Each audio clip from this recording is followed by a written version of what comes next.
वर्ष 2022 में उत्तर प्रदेश में जो सहायता प्राप्त माध्यमिक विद्यालय हैं उनमें टीजीटी पीजीटी के 4163 पदों पर वैकेंसी निकली थी।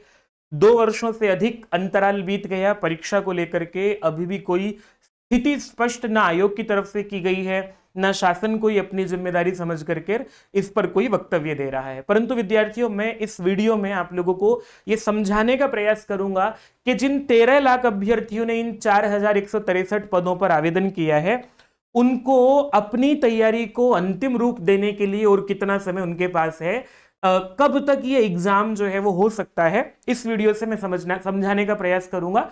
और ये भी समझने का प्रयास करेंगे इस वीडियो में कि आयोग में चल क्या रहा है, आगे की वैकेंसीज को लेकर के क्या स्थिति है। क्योंकि 13 लाख लोगों में से फाइनल नौकरी तो केवल 4000 लोगों को ही मिलनी है, बाकी के लोगों को फिर से परीक्षा देनी होगी।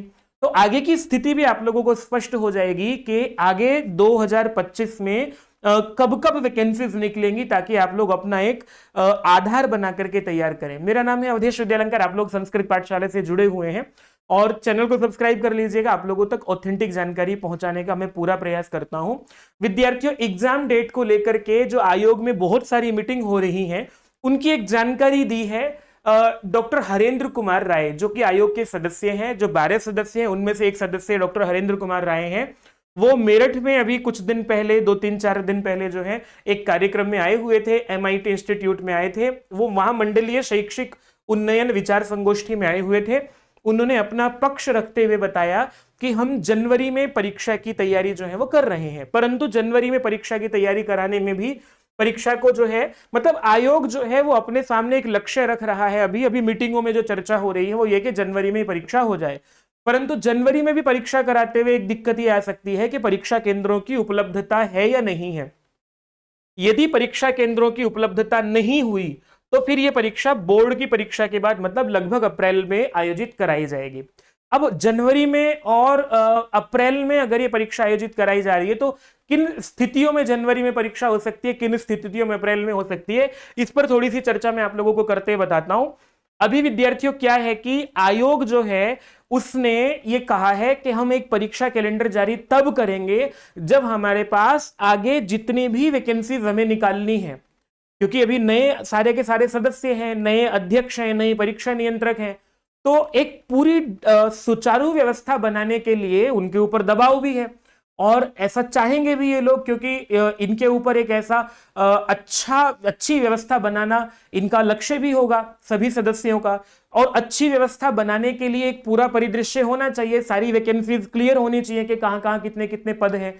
तो इस शिक्षा आयोग की तरफ से ये पहले ही स्पष्ट कर दिया था अध्यक्षा महोदया ने, जब उन्होंने कार्यभार संभाला था तभी उनका ये वक्तव्य था कि अभी हम सारे वैकेंसीज का अधियाचन मंगा करके फिर परीक्षा कैलेंडर जारी करेंगे। परीक्षा नियंत्रक भी नियुक्त हो गए हैं, ये अच्छी बात है। बाकी सारे सचिव इत्यादि जो हैं वो सब आ गए हैं। अब सिर्फ एक परीक्षा कैलेंडर जारी होने में जो देर हो रही है वो है अधियाचन की। अधियाचन के लिए ऑनलाइन पोर्टल बनाया गया था, नियम बना दिया गया है कि कागजी कार्रवाई से बचने के लिए ऑनलाइन पोर्टल पर ही अधियाचन भेजा जाएगा। और अभी जो है बहुत तरह के विद्यालय होते हैं उत्तर प्रदेश में, जैसे कि GIC है, government inter college, degree colleges हैं। डिग्री कॉलेज भी कई तरह के डिग्री कॉलेज होते हैं, कई अलग अलग व्यवस्थाओं में वो चल रहे हैं। एक अल्पसंख्यक आयोग के अलग डिग्री कॉलेज होते हैं, या फिर गवर्नमेंट डिग्री कॉलेज अलग होते हैं, या सहायता प्राप्त डिग्री कॉलेज अलग होते हैं। सबकी अलग अलग व्यवस्थाएं हैं, सबकी अलग अलग बॉडी है।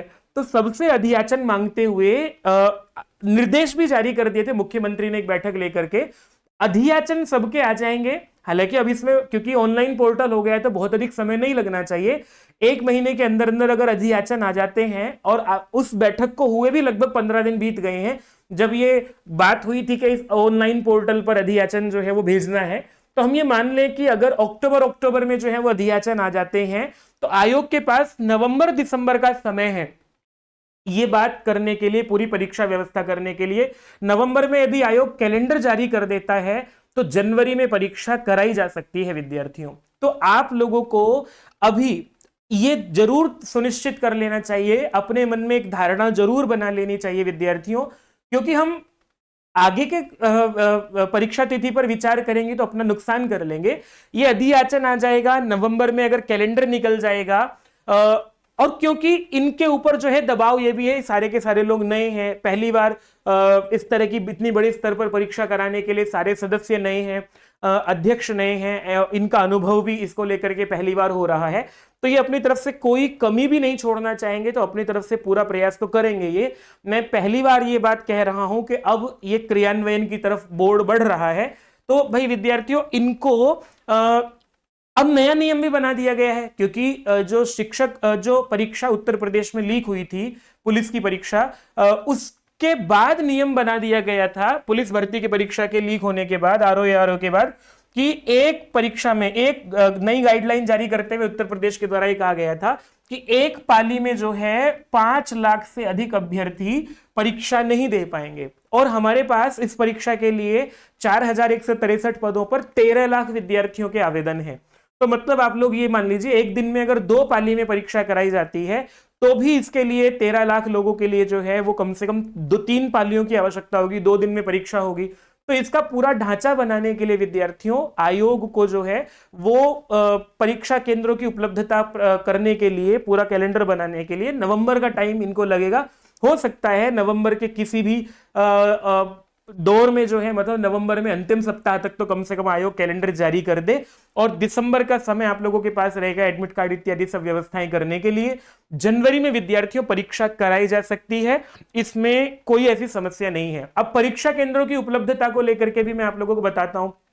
यह भी नियम बना दिया गया है कि जो परीक्षा होगी वो परीक्षा किसी निजी विद्यालयों में नहीं होगी, परीक्षा केंद्र जो है वो केवल और केवल गवर्नमेंट कॉलेज ही होंगे। तो गवर्नमेंट कॉलेजों में परीक्षा की उपलब्धता जनवरी में निश्चित रूप से रहती है, उसमें कोई समस्या नहीं होगी।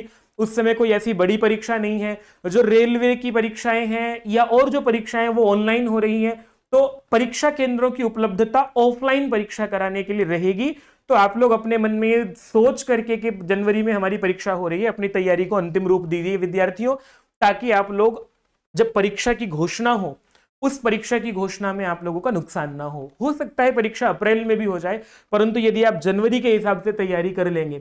अब इससे एक फायदा यह होगा विद्यार्थियों के असमंजस की स्थिति नहीं रहेगी। आपके पास एक गाइडलाइन हो गई है। अब मैं इस वीडियो को इसीलिए बनाना चाहता था क्योंकि आप लोग अगर देखोगे तो अक्टूबर के 20 दिन हैं, नवंबर दिसंबर 2 महीने वो हैं, मोटा मोटा सा 3 महीने पूरे हैं। और टीजीटी पीजीटी परीक्षा में आप लोगों ने अब तक काफी कुछ तैयारी की ही होगी। 3 महीने की अंतिम आप लोगों के पास जब ये समयावधि है, इस अवधि में अपनी पूरी ठीक से तैयारी कर लीजिएगा, अपनी तैयारी को अंतिम रूप दीजिएगा। अगर और अधिक समय मिल जाता है तो फिर आप लोग अपनी तैयारी को और ज्यादा परिष्कृत कर पाएंगे। और ये मान करके चलिएगा विद्यार्थियों, जिन्होंने ये फॉर्म नहीं भरा था, जो नया फॉर्म भरने का सोच रहे हैं, उनको भी जनवरी तक या दिसंबर तक जो है ये क्लियर हो जाएगा आगे 2024 में, क्योंकि एग्जाम कैलेंडर पहले जारी हो ही जाएगा। नवंबर में या दिसंबर के शुरू में अगर एग्जाम कैलेंडर जारी हो जाता है तो आप ये मान करके चलिए उत्तर प्रदेश बहुत बड़ा अवसर बन करके आएगा पूरे भारत के अभ्यर्थियों के लिए, और विशेष रूप से उत्तर प्रदेश के लिए, जहां आप लोग विभिन्न प्रकार से परीक्षा भर्तियों में जो है वो आवेदन कर पाएंगे। अपनी तैयारी को शुरू कर दीजिएगा। वहीं दूसरी ओर लोक सेवा आयोग की तरफ से भी गवर्नमेंट इंटर कॉलेजेस में वैकेंसी निकालने की पूरी प्रक्रिया जो है वो की जा रही है। जल्दी ही उत्तर प्रदेश की गवर्नमेंट इंटर कॉलेज की वैकेंसी भी आप लोगों को देखने को मिलेगी। अपनी तैयारी कीजिएगा। मेरा इस वीडियो को बनाने का एकमात्र यही उद्देश्य था। बाकी आप लोग क्या विचार करते हैं, आप में से किस किस ने आवेदन किया और आगे कौन कौन लोग नई परीक्षाओं में भी आवेदन करना चाहते हैं, चैनल को सब्सक्राइब करेंगे विद्यार्थियों तो ऑथेंटिक जानकारी आप लोगों तक पहुंचाते रहेंगे। प्रणाम।